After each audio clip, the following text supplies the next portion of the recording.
सोमवार व्रत कथा विधि एवं सोमवार व्रत कथा। सोमवार का व्रत चैत्र, वैशाख, श्रावण, मार्गशीर्ष, कार्तिक मास में आरंभ किया जाता है। साधारणतः श्रावण मास में सोमवार व्रत आरंभ करना चाहिए। व्रत रखने वाले स्त्री पुरुष को चाहिए कि सोमवार को प्रातःकाल काले तिल का तेल लगाकर स्नान करें, विधि पूर्वक शिव जी का पूजन करें और ओम नमः शिवाय मंत्र का जाप करें। इस व्रत के प्रभाव से सभी प्रकार के सुखों की प्राप्ति होती है। सोमवार का व्रत साधारणतः दिन के तीसरे पहर तक होता है। व्रत में फलाहार या पारायण का कोई खास नियम नहीं है, किंतु ये आवश्यक है कि केवल एक ही समय भोजन करना चाहिए। सोमवार के व्रत में भगवान शंकर तथा पार्वती जी का पूजन करना चाहिए। सोमवार के व्रत 3 प्रकार के हैं: साधारण, प्रति सोमवार, सौम्य प्रदोष और 16 सोमवार। पूजन विधि तीनों की एक जैसी है। सिर्फ पूजन के पश्चात कथा सुननी चाहिए। सोमवार, प्रदोष व्रत तथा 16 सोमवार तीनों व्रतों की कथा अलग अलग है। आज सोमवार व्रत कथा। एक नगर में एक बहुत धनवान साहूकार रहता था। उसके घर में धन की कमी नहीं थी, परंतु वह बहुत दुखी था क्योंकि उसके कोई पुत्र नहीं था। वह इसी चिंता में दिन रात दुखी रहता था। पुत्र की कामना के लिए वह प्रत्येक सोमवार को शिव जी का व्रत और पूजन किया करता था तथा सायंकाल मंदिर जाकर शिव जी के सामने दीपक जलाया करता था। उसके इस भक्ति भाव को देखकर एक समय माता पार्वती ने शिव जी से कहा, महाराज, यह साहूकार आपका अनंतम भक्त है, सदैव आपका व्रत और पूजन बड़ी श्रद्धा से करता है। आपको इसकी मनोकामना अवश्य पूर्ण करनी चाहिए। शिव जी ने कहा, हे पार्वती, यह संसार कर्म क्षेत्र है। किसान खेत में जैसा बीज बोता है वैसे ही फसल काटता है। उसी तरह मनुष्य संसार में जैसा कर्म करते हैं वैसा ही फल भोगते हैं। माता पार्वती ने अत्यंत आग्रह से कहा, महाराज, जब ये आपका अनंतम भक्त है और अगर इसको किसी प्रकार का दुख है तो उसे आपको अवश्य दूर करना चाहिए। आप तो सदैव अपने भक्तों पर दयालु रहते हैं और उनके दुखों को दूर करते हैं। यदि आप ऐसा नहीं करेंगे तो मनुष्य आपका पूजन तथा व्रत क्यों करेंगे? माता पार्वती का ऐसा आग्रह देख शिव जी कहने लगे, हे पार्वती, इसके कोई पुत्र नहीं है, इसी चिंता में अति दुखी रहता है। इसके भाग्य में पुत्र न होने पर भी मैं इसको पुत्र की प्राप्ति का वर देता हूँ, परंतु वह पुत्र केवल 12 वर्ष तक ही जीवित रहेगा। इसके पश्चात में मृत्यु को प्राप्त हो जाएगा। इससे अधिक मैं इसके लिए कुछ नहीं कर सकता। माता पार्वती और भगवान शिव का यह वार्तालाप साहूकार सुन रहा था। इससे उसको ना तो प्रसन्नता हुई और ना ही दुख हुआ। वह पूर्व की तरह शिव जी का व्रत और पूजन करता रहा।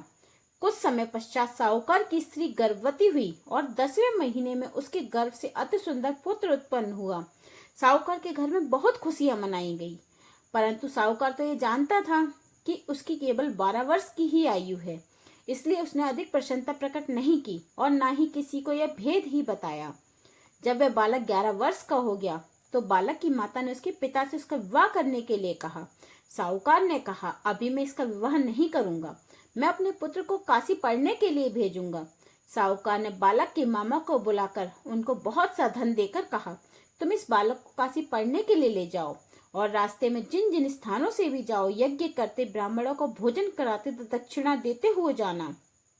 दोनों मामा भांजे यज्ञ करते, ब्राह्मणों को भोजन कराते तथा दक्षिणा देते हुए काशी जी की ओर चल पड़े।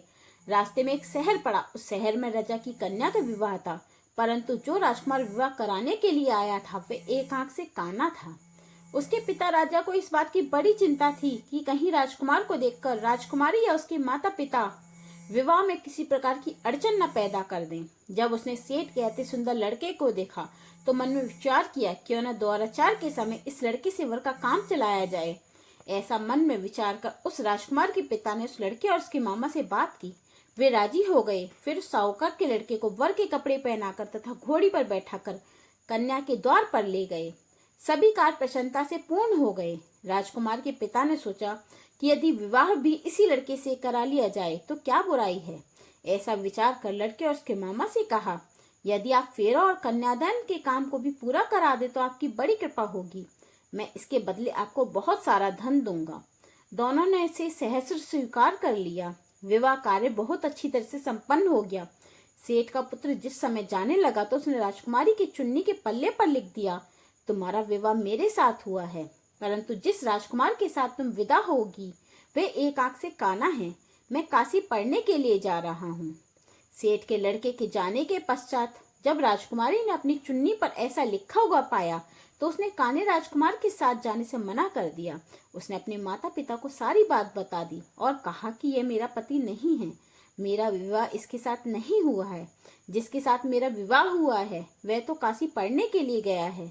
राजकुमारी के माता पिता ने अपनी कन्या को विदा नहीं किया और बारात वापस चली गई। उधर सेठ का लड़का और उसका मामा काशी पहुंच गए। वहां जाकर उन्होंने यज्ञ करना और लड़के ने पढ़ना शुरू कर दिया। जब लड़के की आयु 12 साल की हो गई उस दिन उन्होंने यज्ञ रचा रखा था। लड़के ने अपने मामा से कहा, मामा जी आज मेरी तबीयत कुछ ठीक नहीं है। मामा ने कहा अंदर जाकर सो जाओ।